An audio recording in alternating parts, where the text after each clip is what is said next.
आस्वादनेर विषय हलो मधुरी कृष्ण कथा गौरी कथा। तबे आमार मतो एक मूर्ख कीर्तनियार अधमी कीर्तनियार हरिकथा कृष्ण कथा बर्णना करा सम्भव नय। आपनादेर आशीर्वादे साधुगुरु वैष्णव गुरुर कृपाय गौरी गोविंदेर कृपाय आमार राधा माधवीर कृपाय मा सरस्वतीर कृपाय जेटुकु आमार गुरुदेवेर काछे ज्ञान अर्जन करते पेरेछि आज सेटुकुई व्यक्त करब। आमार गुरुदेव हलेन आपनादेरই जाना चेना खूब परिचित मानुष। तिनि हलेन सामनेई बाड़ी साहाज्जोड़ा नित्यानंद दास महाशय। तार चरणे शत शत कोटी प्रणाम जानाई। प्रणाम जानाई समस्त देवदेवीर चरणे। प्रणाम जानाई जादिर अक्लान्त परिश्रमे এই মায়ের পুজো উপলক্ষে এই সুন্দর আজকের দিনে লীলা কীর্তন যে কমিটির ভাইরা আমার আছেন দাদারা আমার আছেন তাদের চরণে জানাই শত শত কোটি প্রণাম। ভগবানের কাছে প্রার্থনা করি মায়ের পুজো উপলক্ষে অনেক জায়গায় অনেক কিছু অনুষ্ঠান হয়, তবুও বলবো যে কোনো পুজো করাও না কেন একদিন হলেও কীর্তনটা করাবে। কারণ পৃথিবীতে যত দেবদেবী আছে আমার কৃষ্ণকে সবাই খুব ভালোবাসে। ভগবান ছাড়া কিন্তু কোনো দেবদেবী পুজো হবে না। ভগবানকে চাই প্রত্যেকটা অনুষ্ঠানে একদিন হলেও কীর্তন করাতে হয়। এখানে কমিটির দাদা ভাইরা আমার যে এত সুন্দর অনুষ্ঠানের আয়োজন করেছেন ভগবানের কাছে প্রার্থনা করি এইভাবে সরস্বতী পূজা উপলক্ষে মায়ের পূজা উপলক্ষে প্রতি বৎসর যেন একদিন কীর্তন করাতে পারেনি। তাই গৌর হরি বল হরি বল। আরেকজনের চরণে প্রণাম জানাই আমাদের সাউন্ড দাদা, অপূর্ব সাউন্ড, যেখানে যাই আমাকে ভালো সাউন্ড দেয়। সাউন্ড দাদার চরণে জানাই শত শত কোটি প্রণাম। সবার চরণে প্রণাম জানিয়ে শুরু করব আজকের লীলাগান। ভগবান কৃষ্ণচন্দ্র মধুময় শ্রীদাম বৃন্দাবনে রাধারানীকে সতী প্রমাণ করেছিলেন, কিন্তু কেমন করে করেছিলেন, কিভাবে করেছিলেন, আজ সেটুকুই আমরা শ্রবণ করব।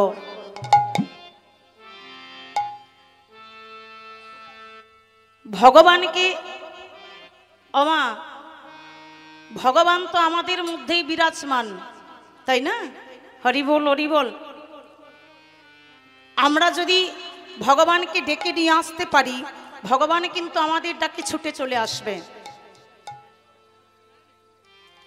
ভগবান নিজেই বলেছেন পৃথিবীর যে প্রান্ত থেকেই আমাকে আমার ভক্ত ডাকুক না কেন ভক্তের ডাকে ভক্তির আকুল আহ্বানে আমি ভক্তের কাছে ছুটে চলে যাই। তাহলে আমরা যদি এই জায়গাতে ভগবানকে একবার মন প্রাণ ভরে ডাকতে পারি ভগবান কিন্তু এই জায়গাতে চলে আসবে। তাই সবার চরণে প্রণাম জানিয়ে শুরু করব আজকের লীলাগান। হাজুরে গো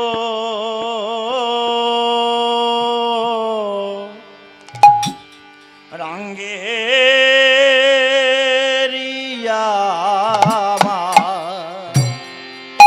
কি ভাব জাগিল রে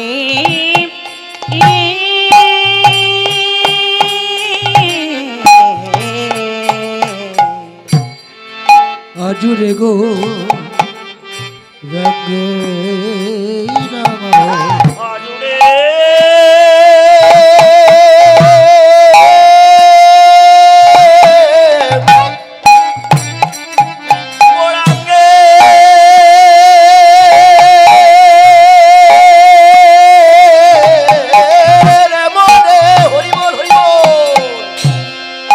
হাজুরে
প্রিয় গদা ধরে ও গোরা লয়ে প্রিয় গদা ধরে ধরে বামে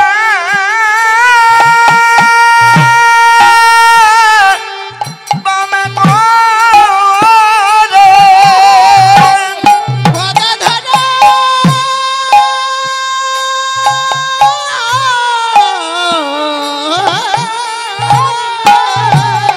দয়াল গোদা ধরে বামে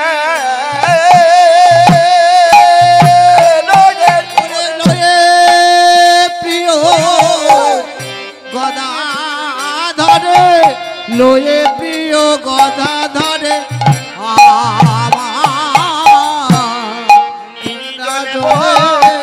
চলিল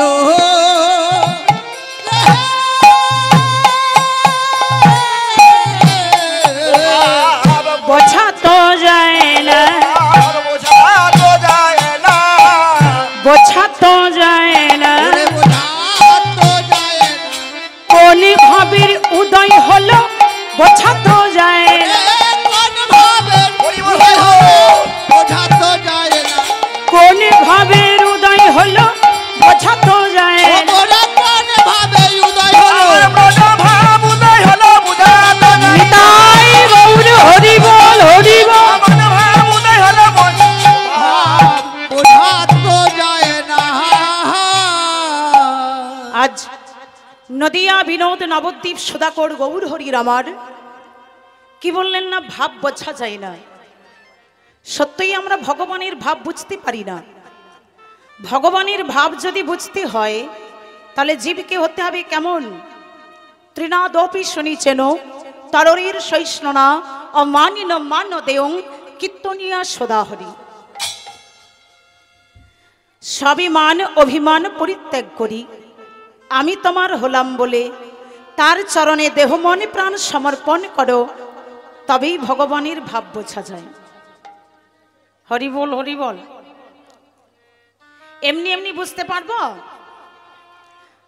কখনো হয় বৃন্দাবন ভাব কখনো হয় নবদ্বীপ ভাব কখনো হয় মথুরার ভাব কখনো হয় দ্বারকার ভাব কখনো হয় নবদ্বীপ ভাব বোঝা বড় দায় তাহলে বুঝতে হলে হতে হবে কেমন তৃণাদপি শুনিছেন তৃণ মানে কি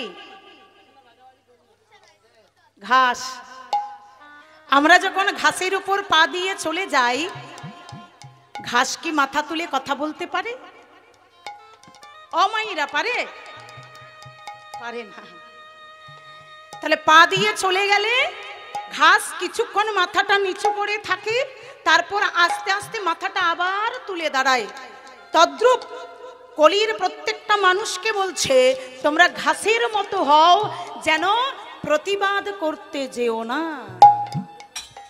তোমাকে কেউ যদি পা দিয়ে চলে যায় তুমি সেটার প্রতিবাদ করো না মাথাটা নিচু করে থাকো যদি হও নিচু তাহলে তুমি কৃষ্ণ পাবে আর যদি হও উঁচু কৃষ্ণ তোমার বৃন্দাবন ছেড়ে চলে যাবে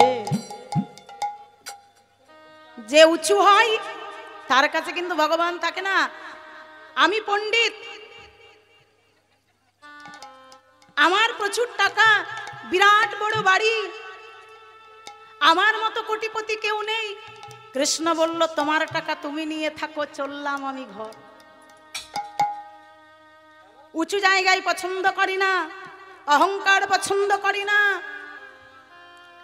নিচু হতে শেখো কে তোমার নিন্দা করলো কে তোমার চর্চা করলো কে তোমাকে খারাপ বললো একটা তুলসী কাঠের মালা পরবে ভালো চোখে দেখবে না হরিনাম করবে ভালো চোখে দেখবে না তা বলে তুমি মালা পরবে না হরিনাম করবে না হরিনাম শুনবে না এটা তো নয় তোমার কর্ম তুমি ঠিক করে যাও ফল দেওয়ার জন্য ভগবান বসে আছে কর্মটা ঠিক করে যাও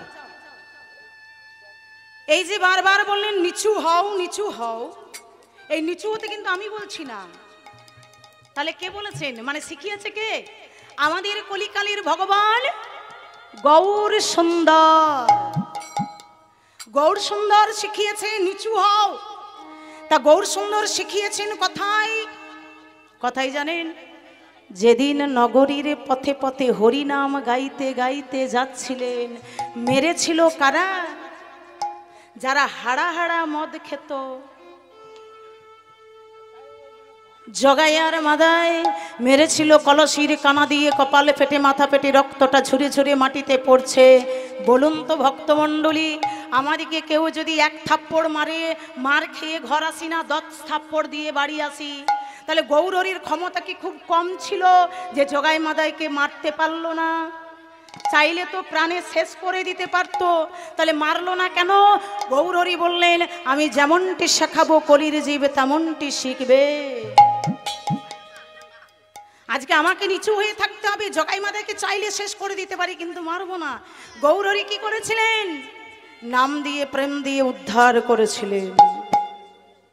হরি বল, হরি বল। এই দেখুন, ভগবান নিচু হয়েছে, তা আমাদেরকে নিচু হতে হবে না?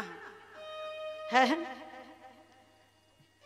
গৌরহরি আমাদের মতো পাপাচারী কামাচারী দুরাচারী জীবকে উদ্ধার করবার জন্য এলেন আমাদের কাছে। নগরীর পথে পথে হরিনাম গাইতে গাইতে বেরিয়েছে। আর নগরবাসী ভক্তবৃন্দ কি বলছে জানো? বলছো, এই দেখো দেখো, দেখেছো আমাদের গৌর এলো রে, এই সোনার নদিয়া উলুধ্বনি। আস্তে ও মাইরা, এই ভুস্তড়া গ্রামে আমি প্রথম এলাম, মানে কীর্তন করতে প্রথম এলাম।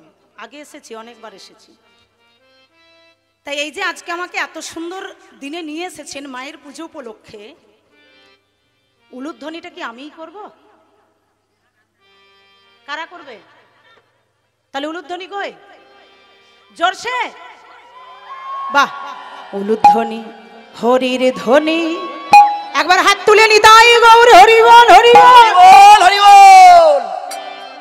শব্দ শোনা যাই আমাদের গৌর এলো রে, আমাদের গৌর এলো রে, সোনার নদিয়া হরি হরির ধ্বনি শব্দ শোনা যায় আমাদের গৌর এলো রে। গৌর এলো রে সোনার নদিয়া, উলুধ্বনি হরির ধ্বনি শব্দ শোনা যায় আমাদের গৌর এলো রে। আমাদের উলুধ্বনি, উলুধ্বনি সোনার নদিয়ায় উলুধ্বনি হরি ধ্বনি শব্দ শোনা যায় আমাদের গৌর এলো রে। গৌর এলো রে আমাদের নিতাই এলো রে, গৌর এলো রে আমাদের নিতাই এলো রে।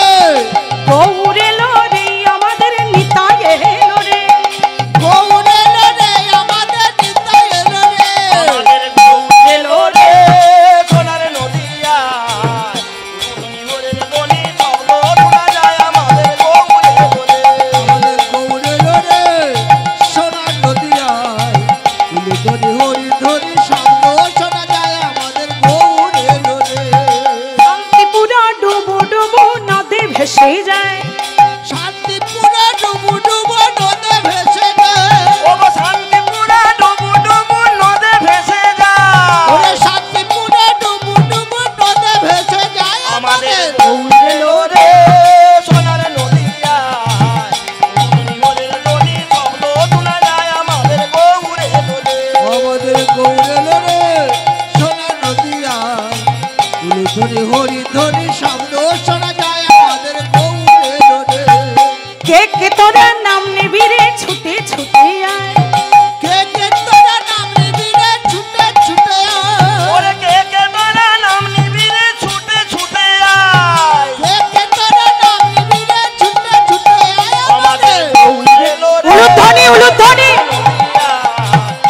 হরি হরির ধ্বনি শব্দ শোনা যায় আমাদের গৌর এলো রে। আমাদের গৌর এলো রে সোনার নিতাই গৌর হরি বল, হরি বল। আমাদের গৌর এলো রে। আমাদের গৌর এলো রে, সোনার নদিয়া হরি হরির ধ্বনি শব্দ শোনা যায় গৌর এলো। কি বলছে দেখুন, বলছে দেখে যা দেখে যা, এসেছে কে আমাদের গৌর হরি, সোনার গৌর হরি। গৌর হরির গায়ের রংটা ছিল একেবারে কাঁচা সোনার মতো, তা দেখে যা দেখে যা, কাদের বলছে দেখে যা দেখে যা? কাদের বলছে জানেন? যারা বাড়ির বাইরে ছিল তারা বলছে, কাদের? যারা বাড়ির ভিতরে ছিল তাদেরকে ডেকে ডেকে বলছে দেখে যা দেখে যা। কেমন হরিনাম গাইতে গাইতে যাচ্ছে। হ্যাঁ, এই দেখুন নদিয়ার কথাটা এখানে মিলে গেছে। ওরা যেমন বলছে দেখে যা, যারা বাড়ির ভিতরে আছে। আচ্ছা বলুন তো মায়েরা, এই যে ভাইরা আমার কি সুন্দর 6টার সময় কীর্তন আরম্ভ করেছে, তা সবাই কীর্তন শুনতে এসেছে? না না না না, এই ভুস্তরা গ্রাম এত ছোট নয়, এখনো সবাই আসেনি, মানে কাজ বাগানো হয়নি। রাধে রাধে। তা যাদের কাজ বাগানো হয়নি, যারা আসেনি, তাদেরকে আপনারা বলছেন, কত সুন্দর কথাটা বলছে দেখুন। হ্যাঁ রে, কাজগুলো কাল সকালে বাগাবে। তা এখন কীর্তনটা শুনে যা, এমন সুযোগ আর পাবি না, তাই না? তা যারা আসেনি তাদেরকে আপনারা বলছেন, কি বলছে দেখুন। আই গো তোরা, আই আই তোরা, আই গো তোরা দেখবি সোনার গৌরী নদীয়াতে নেচে যায়। উলুধ্বনি। তোরা দেখবি আয়, সোনার গৌরী নদীয়াতে নেচে যায়। আই আই তোরা দেখবি আয়, সোনার গৌরী নদীয়াতে নেচে যায়। আয় আয় তোরা দেখবি আয়, সোনার গৌরী নদীয়াতে নেচে যায়। আমার নিত্যানন্দ নিত্যানন্দ নিত্যানন্দ নিত্যানন্দ নিত্যানন্দ নিত্যানন্দ নিত্যানন্দ নিত্যানন্দ এই ব্রজের বলরা সচিত হইল সে নব ঘনশা। নিত্যানন্দ নিত্যানন্দ তোদের বলরা সচিত হইল সে নব ঘনশে। আয় আয় তোরা দেখবি আয়, সোনার গৌরী নদীয়াতে নেচে যায়। ওরে আয় আয় তোরা দেখবি আয়, সোনার গৌরী নদীয়াতে নেচে যায়। সোনার নদিয়া পুরি করে টলমল, দেখো সোনার নদীয়া পুরি করে টলমল। করে করে টলমল, নদীয়া পুরি করে টলমল, সোনা নদীয়া পরে করে টলমল। মাঝে মাঝে হরিধ্বনি দেয় সর্বজন, ওরে মাঝে মাঝে হরিধ্বনি দেয় সর্বজন। মাঝে মাঝে হরিধ্বনি দেয় সর্বজন। ওরে মাঝে নিতাই গৌর হরি বল হরি বল। আয় আয় তোরা দেখবি আয়, সোনার গৌরী নদীয়াতে নেচে যায়। ওরে আয় আয় তোরা দেখবি আয়, সোনার গৌরী নদীয়াতে নেচে যায়। দেখে যা গৌরহরি কেমন ভাবে হরিনাম গাইতে গাইতে যাচ্ছেন। হ্যাঁ, এই যে গৌরহরি আমার হরিনাম গাইতে গাইতে যাচ্ছেন, কিন্তু ভাব তার পরিবর্তন হয়ে গেল। ভগবানের ভাব হয়ে গেল বৃন্দাবন ভাব। ওই যে বললাম না, ভগবানের ভাব বোঝা যায় না। মনে পড়ে গেছে রাধারানীর কথা, মনে পড়ে গেছে বৃন্দাবনের কথা। আচ্ছা, এত সুন্দর হরিনাম গাইতে গাইতে যাচ্ছিলেন, হঠাৎ রাধার কথা মনে পড়লো কেন? বৃন্দাবনের কথা মনে পড়লো কেন? কারণ কি জানেন? কারণ একটাই, এই যেখানেই গৌরহরি থাকতো না, সেখানেই গদাধর থাকতো। ও সঙ্গ ছাড়তো না। তা নাচতে নাচতে যখন গদাধরের বদনপানে ছেয়েছে, অমনি মনে পড়ে গেছে মধুময় সুদাম বৃন্দাবনের কথা, রাধারানীর বদনে খালি। তা গো, নিত্যানন্দ ছিল, শ্রীবাস ঠাকুর ছিলেন, অদ্বৈত গোসাই ছিলেন, কাউকে দেখে মনে পড়লো না রাধারানীর কথা। গদাধরকে দেখে মনে পড়লো কেন? রাধারানী ছিল খুব সুন্দর দেখতে। ও মায়েরা, এ গদাধর সুন্দর, কলিকালের গদাধর। ও মায়েরা বলেছে মানে সুন্দর। হ্যাঁ হ্যাঁ, তাই সুন্দর গদাধরকে দেখে মনে পড়ে গেছে। কেন জানেন? কারণ একটাই, আরে যেই গদাধর সেই তো রাধা, যেই গদাধর সেই তো রাধা, যেই গদাধর সেই তো রাধা, সেই গদাধর সেই তো রাধা। মহাপ্রভুরই অঙ্গ আধা, যেই গদাধর সেই তো রাধা। না মহাপ্রভুর অঙ্গারা, যেই গদাধর সেই তো রাধা। যেই গদাধর সেই হলেন রাধারানী। দেখে মনে পড়ল রাধারানীর কথা। হরি বল হরি বল। এই যে আমরা গৌরহরির এত কথা শুনছি, তা কলিকালের গৌরহরি, গৌরহরি তো আমাদের ভগবান, তাই না? তাই কলিকালে আমাদের মতো পাপাচারী কামাচারী দুরাচারী জীবের কাছে আমাদের এত সুন্দর সোনার গৌর, এত সুন্দর ভগবানকে আমাদের কাছে পৌঁছে দিলেন। কে পৌঁছে দিয়েছিলেন? পৃথিবীতে অনেক দেব আর দেবদেবী আছে, কেউ পেরেছিল? একজনাই এনে দিয়েছিল, একজনাই এনে দিয়েছিল আমাদের গৌরহরিকে আমাদের কাছে। সেটা কে জানেন? পরম বৈষ্ণব ভোলানাথ। ভোলানাথ কিন্তু এনে দিয়েছিলেন। হরি বল হরি বল। তা ভোলানাথ কি করে এনে দিয়েছিলেন? এখন কিন্তু ওই ভোলানাথ আর ভোলানাথ নেই। কলিকালে আমাদের কাছে এনে পৌঁছে দিয়েছিলেন ওই ভোলানাথ। কে ছিল? কে হয়ে? না, কলিকালে অদ্বৈত গোসাই হয়ে। অদ্বৈত গোসাই হয়ে 12 বৎসর তুলসী পত্র ভাসিয়ে আমাদের কাছে আমাদের ভগবানকে এনে পৌঁছে দিয়েছিলেন। মায়েরা শিবরাত্রি ব্রত বেশি করে, আমরা বেশি করি, শিবের মাথায় জল ঢালতে যাই। হ্যাঁ, তা বলুন তো মায়েরা, শিব ঠাকুর কি আমাদের এ যুগের ভগবান নয়? তাহলে এ যুগের ঠাকুরকে যতই ঘটা করে শিবের মাথায় জল ঢালো আর যতই সারাদিন উপোস করে থাকো, শিব ঠাকুর কিন্তু কলিকালের দেবতা নয়। বলছে আর জলও ঢালবো না, উপোসও দেবো না। না না না, উপোস করবেন, জল ঢালবেন। রাধে রাধে। তাহলে শিব ঠাকুর আমাদের কলিকালের ভগবান নয়। কেন না? শিব ঠাকুর কলিকালে আসেননি, শিব ঠাকুর এসেছিল অদ্বৈত গোসাই হয়ে। শিব ঠাকুর নিজে নিজেই ভগবানকে বলেছিলেন যে কৃষ্ণ, আমি আর কলিকালে গিয়ে শিব ঠাকুর হয়ে জন্ম নেব না, কলিকালে হব আমি অদ্বৈত গোসাই। 3 যুগে শিব ঠাকুর ছিল, কলিকালে নেই। তাহলে ভগবানকে কথা দিয়েছিলেন শিব ঠাকুর। কখন কথা দিয়েছিলেন? যেদিন রাজা যুধিষ্ঠির রাজর্ষি যজ্ঞ করেছিলেন, সেই দিন কথা দিয়েছিলেন। কেমন করে? দাদা যজ্ঞ করবে, তাই এবার দাদা যুধিষ্ঠির কৃষ্ণকে বলছে, ও কৃষ্ণ, আমি যে এত বড় যজ্ঞ করব, সবাই তো একটা একটা করে কাজ করবে। বলছে হ্যাঁ, সবাই একটা একটা করে কাজের দায়িত্ব নিয়ে নিয়েছে। ও কৃষ্ণ, তুমি কি করবে? তুমি কি করবে? কৃষ্ণ বলল, আমি কি করব জানো? দাদা যুধিষ্ঠির, তোমার যজ্ঞে সবাই একটা একটা করে করবে, আর আমি 2টো কাজ করব। কৃষ্ণ, তুমি 2টো কাজ কি করবে? বলছে আমি কি করব জানো? তোমার যজ্ঞে যতজন ভক্ত আসবে আর তোমার যজ্ঞের কাছে যাবে, ভিতরে যাবে, আমি ওই দরজায় দাঁড়িয়ে থাকব আর সবার আমি চরণগুলো ধৌত করে দেব। কৃষ্ণ, এটা তুমি কি বললে? যার চরণে তুলসী পাতা দিতে ভক্ত ভয় পায়, আর তুমি ভক্তের চরণ ধৌত করে দেবে, এটা তুমি কি বলছো?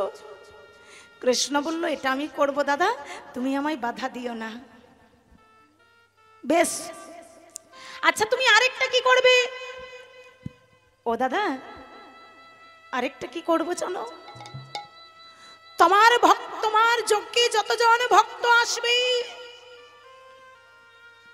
সবাই তো সেবা করবে, আমি সবাইকে সেবা করাবো। সেবা করবার পর ওই যে এঁঠো পাতাগুলো পড়ে থাকবে, ওই এঁঠো পাতাগুলো আমি ফেলে দেব। চমকে উঠলেন, তুমি কি বলছো? তুমি ভক্তির এঁঠো পাতা? না না না না, এটা হতে পারে না। কৃষ্ণ বলল, এটাই আমি করব।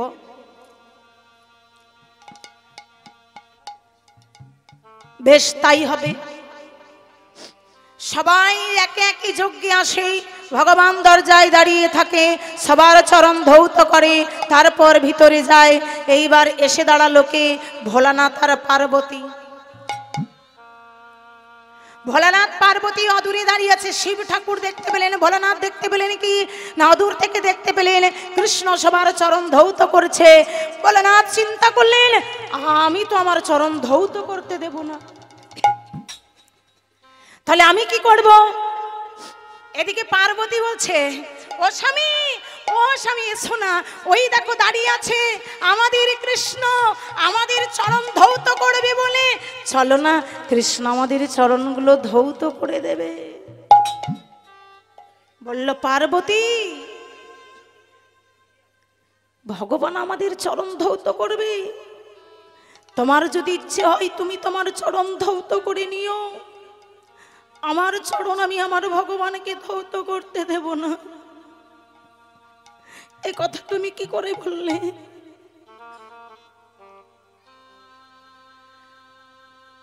ভোলানাথ কি করলেন? কৃষ্ণকে চরণ ধৌত করতে দেবে না, তাহলে তো একটা চালাকি করতে হবে। একে একে যাচ্ছে, চিন্তা করলেন এবার আমাদিকে যেতে হবে, পার্বতীকে ছেড়ে দিলেন। ভোলানাথ কি করলেন? ওই যে লাইনটা ছিল সেই লাইনটাকে ছেড়ে দিয়ে একটু পাশে চলে গেল।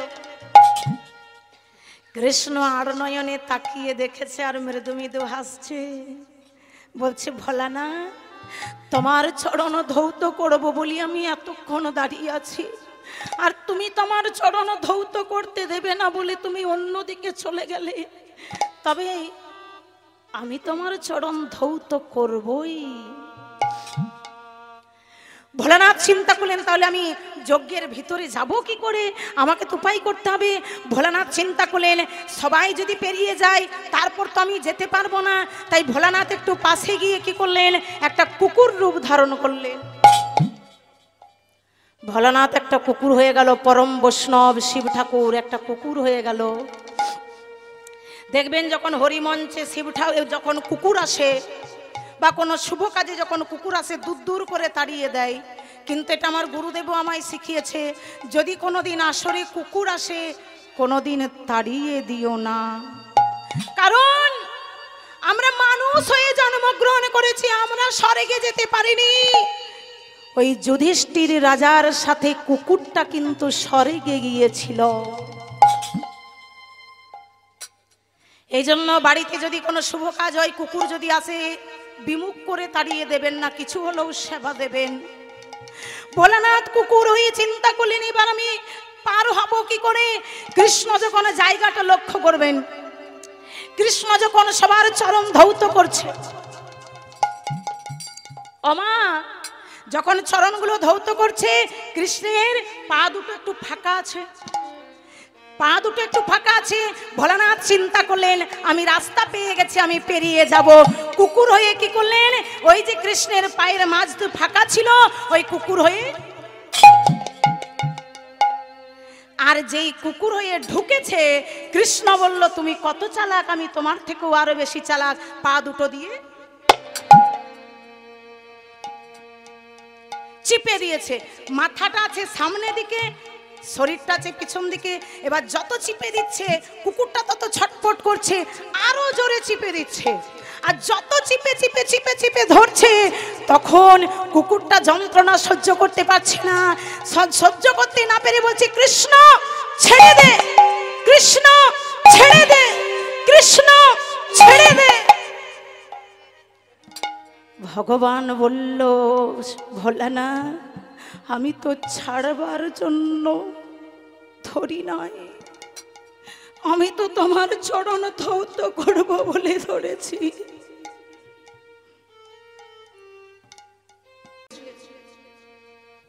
কুকুরের চারটি চরণ কাঁধে যখন তুলেছে, এদিকে আছে দুটো চরণ আর এদিকে আছে দুটো চরণ, চারটি চরণকে ভগবান জড়িয়ে ধরে বলল ভোলানাথ তোমার দুটো চরণ ছিল, ওই দুটো চরণ ধৌত করলে হয়তো আমার সব পূর্ণ হতো না, এই জন্য তুমি কৃপা করে আরো দুটো চরণ বাড়িয়ে দিয়েছ।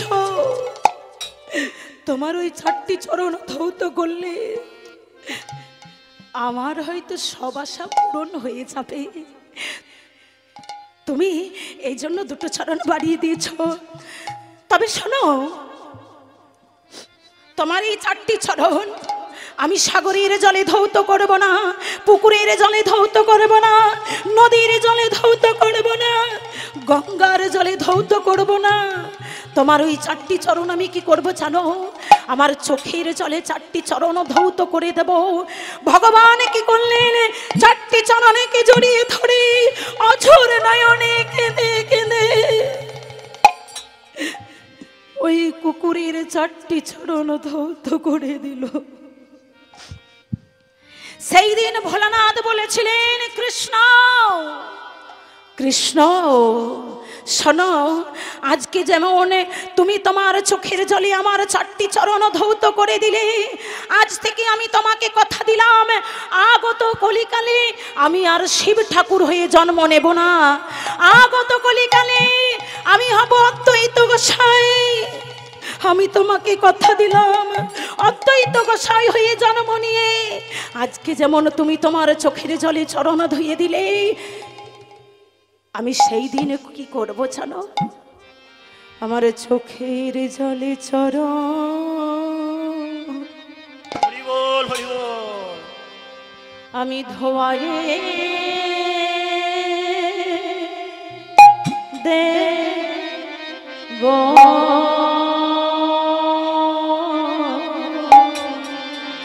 চোখের জলে জলে চরা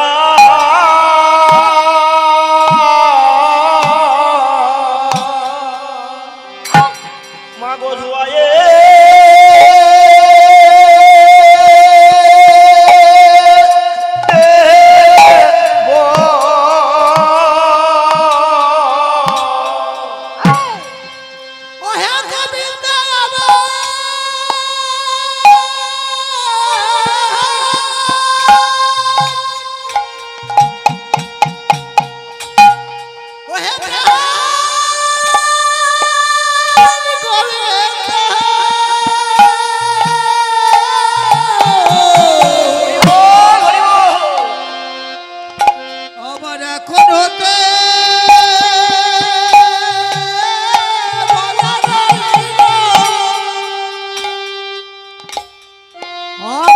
তখন বলা হয় কিনা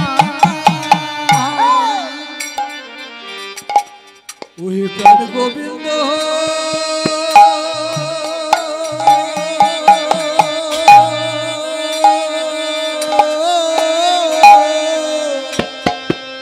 ওই গোবিন্দ আমার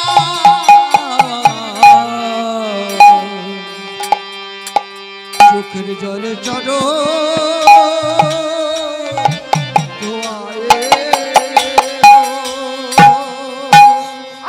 চোখে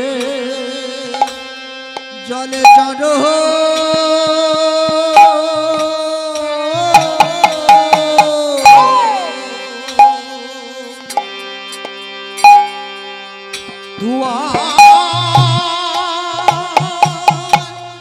হরি বল, হরি বল।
সেই দিন ভোলানাথ কথা দিয়েছিলেন, আগত কলিকালে আমার চোখের জলে এইভাবে তোমার চরণ আমি ধৌত করে দেব। তাই কলিকালে আর শিব ঠাকুর হলো না, হয়ে গেল অদ্বৈত গোসাই। আর অদ্বৈত গোসাই আমাদের কাছে এনে দিলেন আমাদের গৌর হরিকে। আজ সেই গৌর হরির ভাব বোঝা বড় দেয়। আজ হরিরাম গাইতে গাইতে যাচ্ছেন, আর যেতে যেতে মনে পড়ে গেছে রাধাবদন। আর যেই রাধাবদন মনে পড়ে গেল, গাইতে শুরু করলেন রাধে রাধে নাম। আর যেই রাধে রাধে বলতে শুরু করেছে, পদকর্তা এক পাশে দাঁড়িয়ে দাঁড়িয়ে ভাবটাকে দেখে কি বলছে জানেন? আজ বাসা দেব ঘষে কহে, আহা মরি মরি গোরা ছন্দির ভাবি কিছু, ভাবে তো কিছু বুঝিতে না পারি, বুঝিতে না পারে।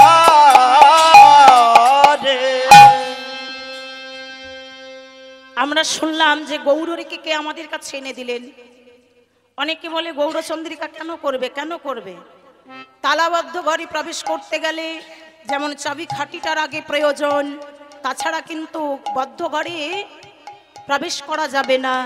তেমনি আমাদের কৃষ্ণ কথা শুনতে হলে আগে জানতে হবে যে গৌরীকে আমরা কেমন করে পেলাম। গৌরীর কথা কিছু শুনতে হবে, তবে না ভগবানকে পাওয়া যাবে। তা আমরা শ্রবণ করলাম গৌরীর কথা, এইবার আমরা শ্রবণ করব একটু রাধা গোবিন্দের কথা। তাহলে যেতে হবে কোথায়? মধুময় শ্রীরাম বৃন্দাবন। আর বৃন্দাবনে যেতে হলে কেমন করে যেতে হয়, কি বলতে হয়? তো ঠান্ডার জন্য কি হাতগুলো নিচে রেখে বলতে হয়? তাহলে রাধে রাধে কেমন করে বলতে হয়? এত ঠান্ডা লাগেনি, অনেক ঠান্ডা কম আছে। হরি বল হরি বল, হাত দুটো তুলে বলতে হয় না? তবে কৃষ্ণ বেশি ভালোবাসে, তাই না? কৃপা করে, হরি বল হরি বল। চলুন আমরা চলে যাই একটু মধুময় শ্রীরাম বৃন্দাবনে। কি বলবো? রাধে রাধে বলে দুটি বাহু তুলে চলো যাই, চলো যাই মধুরী বৃন্দাবনে, চলো যাই মধুরী বৃন্দাবনে। সবাই মিলে, সবাই মিলে রাধে বলে দুটি বাহু তুলে চলো যাই মধুর বৃন্দাবনে, চলো যাই মধুর বৃন্দাবনে। রাধে রাধে বলে দুটি বাহু তুলে চলো যাই মধুর বৃন্দাবনে, চলো যাই মধুর বৃন্দাবনে। বলো বলো রাধে রাধে বলে দুটি বাহু তুলে চলো যাই, চলো যাই, চলো যাই মধুর বৃন্দাবনে, চলো যাই মধুর বৃন্দাবনে। ললিতা বিশাখায় আদি যত সখীগণ, শ্রীদাম সুদাম দাম্ব সুদাম যত সখাগণ। ও ললিতা বিশাখায় আদি যত সখীগণ, শ্রীরাম শ্রীরাম দাম্ব সুদাম যত সখাগণ। ললিতা বিশাখায় আদি যত সখীগণ, শ্রীদাম সুদাম দাম্ব সুদাম যত সখাগণ। ও ললিতা বিশাখায় আদি যত সখীগণ, শ্রীরাম সুদাম দাম্ব সুদাম যত সখাগণ। নানা রাধে রাধে বলে দুটি বাহু তুলে চলো যাই, চলো যাই, চলো যাই। চলো যাই মধুর বৃন্দাবনে। ও রাধে রাধে বলে সবাই মিলে দুটি হাত তুলে রাধে রাধে। বৃন্দাবনে, চলো যাই মধুর বৃন্দাবনে। আরে দাঁড়া দাঁড়া দাঁড়া দাঁড়া, এই ঠান্ডার জন্য সবার হাত উঠছে না, উঠে। হরি বল হরি বল। ও মাইরা, একটা কথা বলি, এই যে দুটি হাত তুলতে বললে অনেকে বিরক্ত করে, বলে আমরা হাত তুলবো না। হাত তুলতে বলে অনেক জায়গায় বিরক্ত করে, যখন বায়না করে না তার আগেই বলে দেয়, শোনো আমাদের আসরে এসে গান করবে, ঠিক আছে, হাত তুলতে কিন্তু বলবে না। এটা আমাদেরকে বলে দেয়, অনেক জায়গায় বলে দেয়। কিন্তু একটা কথা বলি, এই গানের মাধ্যমেই বলি, এই যে দেখুন দুটো হাত তুলতে কেন বলা হয়? কারণ দুটি হাত তুলে যতক্ষণ না আমরা ডাকতে পারবো ততক্ষণ কিন্তু কৃষ্ণ কৃপা করবে না। যতক্ষণ না দ্রৌপদী দুটি হাত তুলে বসন চেয়েছিল ততক্ষণ কৃষ্ণ দ্রৌপদীর কাছে আসেনি। আর আমরা তো সাধারণ মানুষ,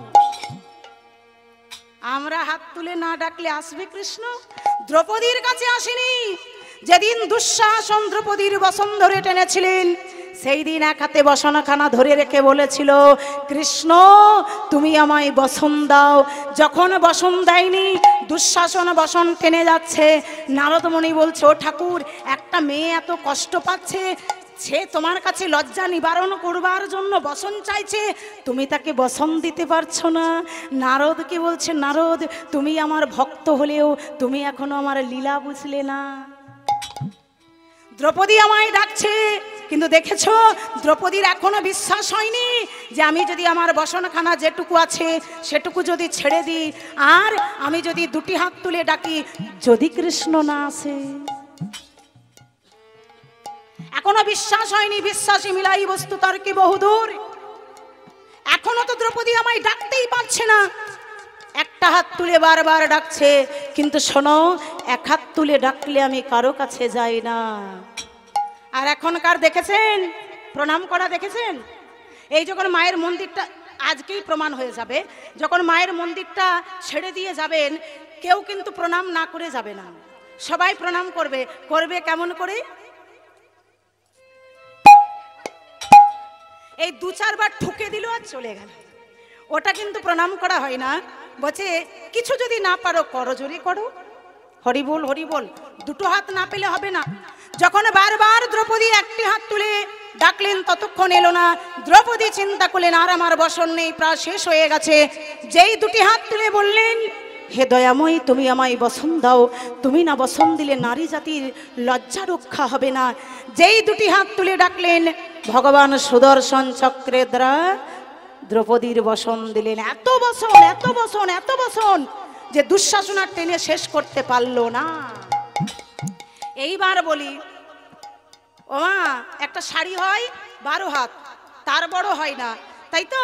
তাহলে এত বসন দ্রৌপদীকে ভগবান দিল কেন? বলছে শোনো, ভগবানের ব্যাংকে জমা রাখতে শেখো। 1 টাকা যদি জমা রাখো, না জানি তোমায় কত কোটি টাকা ফেরত দেবে।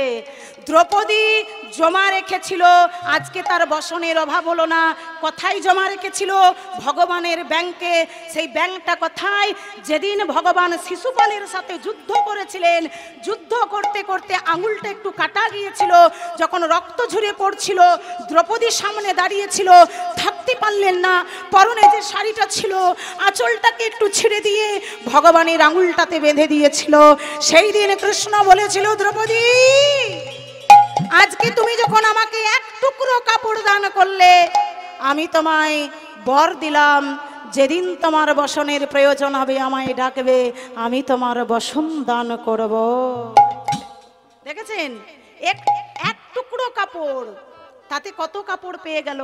আরেকটা জায়গায় দ্রৌপদী বসন দান করেছিলেন, কোথায় না? দুর্বাসা মুনি যখন স্নান করতে নেমেছিলেন, ওই কাপড়টা কিন্তু ভেসে চলে গিয়েছিল। দ্রৌপদী স্নান করতে এসেছিলেন, বলেন মুনিবর আমি তো নারী আর তুমি হলে পুরুষ, তুমি আমার পিতার বয়সী, তা তুমি না উঠলে আমি স্নান করব কি করে? সেই দিন মুনিবর বলেছিলেন, মাগো তুই যখন আমার মেয়ের মতো, তোকে আমার বলতে লজ্জা নেই। জানিস মা, আমার পরনে যে কাপড়টা ছিল সেই কাপড়টা ভেসে চলে গেছে, আমি বুঝতে পারিনি, আমি তো উলঙ্গ, আমি তো বিবশনা। তুই আমার মেয়ের মতো, এই উলঙ্গ দেহ নিয়ে আমি যাব কেমন করে? ও মা, তুই আমায় একটু কাপড় দিবি? দ্রৌপদী সেই দিনে কি করেছিল জানেন? একটা কাপড় পরে স্নান করতে গেছে, একটা ঝোপের আড়ালে গিয়ে দ্রৌপদী কাপড়টাকে খুলে দিলেন। খুলে দিয়ে কাপড়টাকে অর্ধেকটা ছেড়ে দিলেন।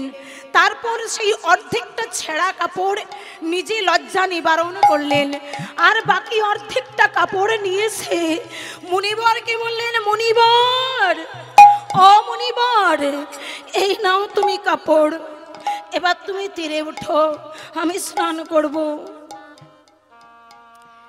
সেই দ্রৌপদীর এক টুকরো কাপড় পরে মুনিবর তীরে উঠেছিলেন, লজ্জা নিবারণ করেছিলেন।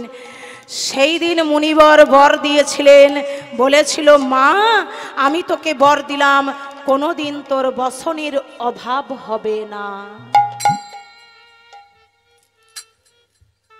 দেখেছেন, এই জন্য বলে সবসময় জমা রাখুন।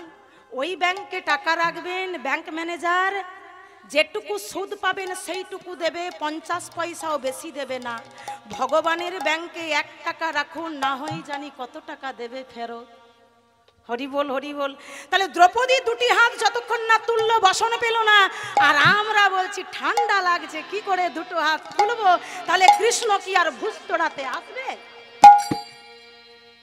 ও জামবেদিয়া থেকে ঘুরে চলে যাবে। হরি বল। একবার দুটি হাত উঠবে তো, কই সবাই মিলে বাহ। রাধে রাধে বলে দুটি বাহু তুলে চলো যাই মধুর বৃন্দাবনে, চলো যাই মধুর বৃন্দাবনে। রাধে রাধে বলে দুটি বাহু তুলে চলো যাই মধুর বৃন্দাবনে, চলো যাই মধুর বৃন্দাবনে। শ্যাম কুণ্ড রাধা কুণ্ড গিরি গোবর্ধন, মধুরী মধুরী বংশী বাজে এই তো বৃন্দাবন। ও শ্যাম কুণ্ড রাধা কুণ্ড গিরি গোবর্ধন, মধুর মধুর বংশী বাজে এই তো বৃন্দাবন। শ্যাম কুণ্ড রাধা কুণ্ড গিরি গোবর্ধন, মধুরী মধুরী বংশী বাজে এই তো বৃন্দাবন। ও শ্যাম কুণ্ড রাধা কুণ্ড গিরি গোবর্ধন, মধুর মধুর বংশী বাজে এই তো বৃন্দাবন। রাধা রাধে রাধে বলে দুটি বাহু তুলে চলো যাই মধুর বৃন্দাবনে, চলো যাই মধুর বৃন্দাবনে। রাধে রাধে বলে দুটি বাহু তুলে প্রেম সে বলো রাধে রাধে। চলো যাই মধুর বৃন্দাবনে। যেখানে হয় হরি নাম সংকীর্তন, সেটাই হয় মধুময় শ্রীধাম বৃন্দাবন। যতক্ষণ আপনাদের গ্রামে হরিনাম চলবে এই জায়গাটা হবে বৃন্দাবন ধাম। এটা ভগবান বলেছেন, যেখানে নাম হয় সেইখানে আমি চলে যাই। বলেছিলেন কখন? নারদমুনি যেদিন জিজ্ঞাসা করেছিলেন, হে প্রভু নারায়ণ, বৈকুণ্ঠে সে কেন তোমায় দেখতে পাই না? সেই দিন বলেছিলেন, নাহং তিষ্টামি বৈকুণ্ঠে জগিনাং হৃদয়ে নাচ মদ ভক্তা যত্রৌ গায়ন্তি তত্রৌ তিষ্টামি নারদ। বলেছিল নারদ, আমি বৈকুণ্ঠে থাকি না, আমি যোগীদের কাছে থাকি না। তাহলে তুমি কোথায় থাকো? আমি কোথায় থাকি জানো? যেখানে আমার ভক্তরা আমার নাম গুণগান করে সেইখানে চলে যাবে। আমার ভক্তবৃন্দের মাঝে, হরি নামের মাঝে পেয়ে যাবে আমার যুগল ছড়ো। তাহলে ভগবান এখানেই আছে, তাই না? আজ ভগবান কৃষ্ণচন্দ্র রাধাকে যে সতী প্রমাণ করবেন কিভাবে? বিনোদিনী রাধারানী সখী পরিবৃতা হয়ে সখীগণকে বলছে, সখীরে আমি কৃষ্ণ বড় ভালোবাসি, তবে জানিস এই দুনিয়াতে কৃষ্ণকে ভালোবাসা বড় অপরাধ। এই রাধে, এটা আবার কেমন কথা? বলছে কেন এরকম বললি? বলছে জানিস কৃষ্ণকে ভালোবাসি বলে আমি বাড়ির বাইরে যেতে পারি না। কেন শুনবি? যখনই আমি বাড়ির বাইরে যাই আমায় দেখে কি বলে জানিস? আমায় গোকুলের ঘটে ঘটে বলে কলঙ্কিনী। আমায় গোকুলের ঘরে ঘরে বলে কলঙ্কিনী।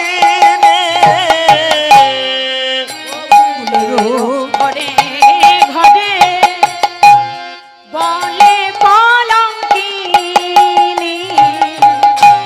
গোকুলের গোকুলের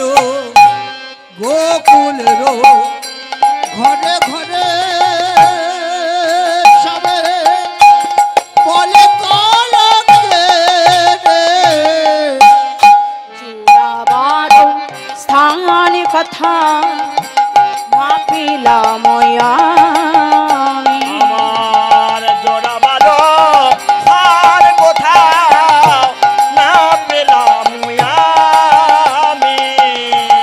জোড়াবারো স্থান কথা না পেলাম আমি। হবে জোড়াবারো স্থান কোথায় না পেলাম আবে।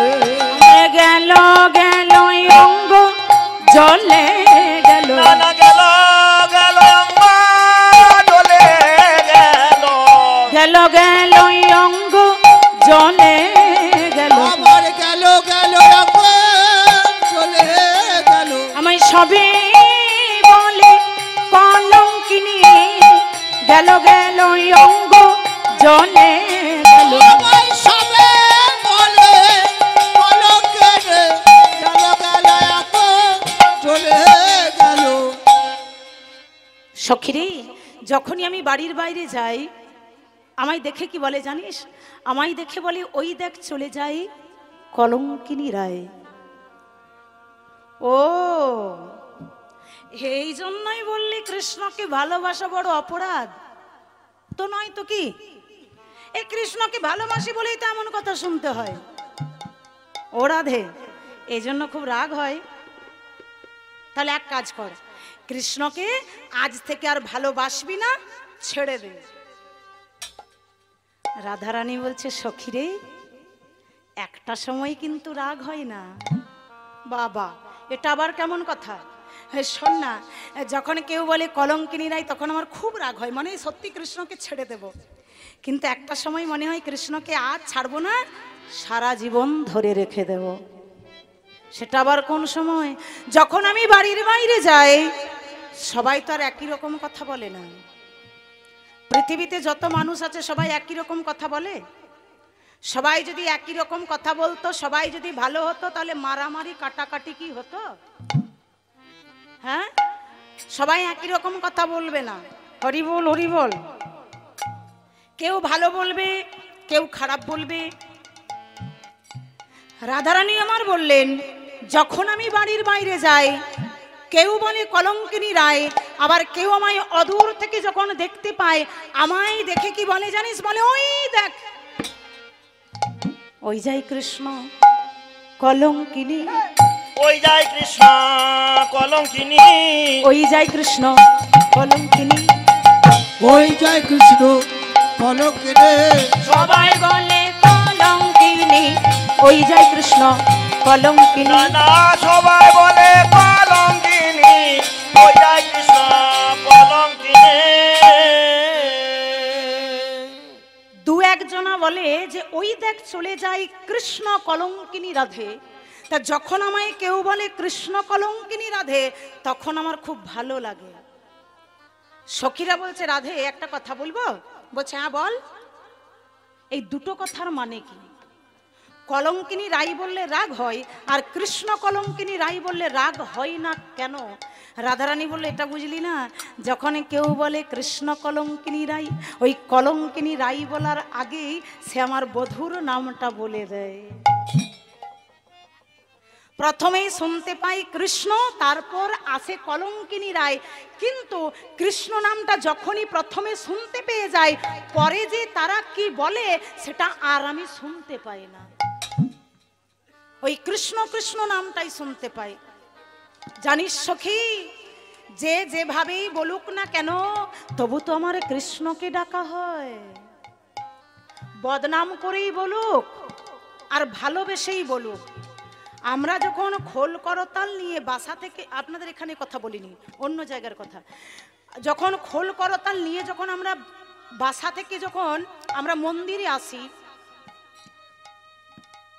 অনেক রাস্তার ধারে ধারে ছেলে মেয়ে, অনেক ভক্ত দাঁড়িয়ে থাকে।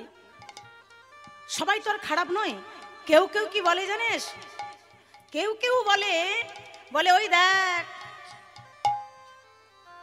ঢোল নিয়ে চললো কীর্তন করতে, কে শুনবে রে? আবার কেউ কি বলে জানেন? হরে কৃষ্ণ, কখন কীর্তন হবে? হরি বল। মানে সে টোন কেটে কথাটা বলছে।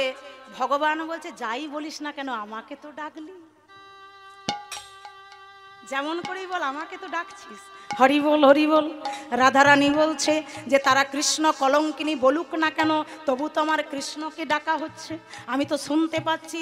আমি জানি স্তৌভং বা পারিহাস্যং বা হেলইয়া শ্রদ্ধইয়া তথা যা করতি হরির নাম তীর্ণ সংসার সাগরা। সংসার মাঝে এসে যে যেমন ভাবে পারো কৃষ্ণ নাম করো, কৃষ্ণ নামের ফল যায় না। আমরা অনেকে বলি যে আমাদের কত কাজ জানো, কখন ভগবানকে ডাকবো, মাঠে কাজ ঘরে কাজ। কেন মাঠে কাজ করতে করতে কৃষ্ণ নাম করো? ও মাইরা, রান্না করতে করতে কৃষ্ণ নাম করো, যাবে না? রান্না করতে করতে কৃষ্ণ নাম করা যাবে না? বলে যাবে তো, তরকারিতে নুন দিতে ভুলে যাব। হরি বল হরি বল, ভুলবেন না। একদিন রান্না করতে করতে কৃষ্ণ নামটা করবেন। বলছে হাতে করো কাম আর মুখে বলো নাম। কর্ম করে যাও আর নামটা তোমরা মুখে ঠিক বলে যাও। হ্যাঁ, হরি বল হরি বল।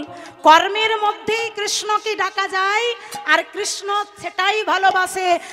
ভগবান বলেছেন সংসারের বাইরে আমি নাই, আমি আছি সংসারের ভিতরে। ভগবান সংসারের ভিতরেই আছেন গো।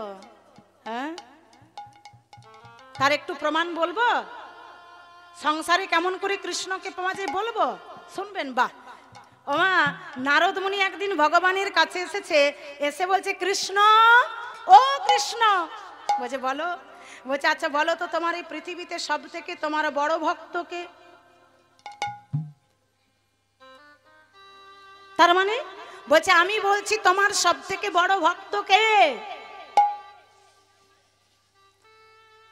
কৃষ্ণ একটু চালাকি করে বলল আচ্ছা নারদ তুমিই বলো না।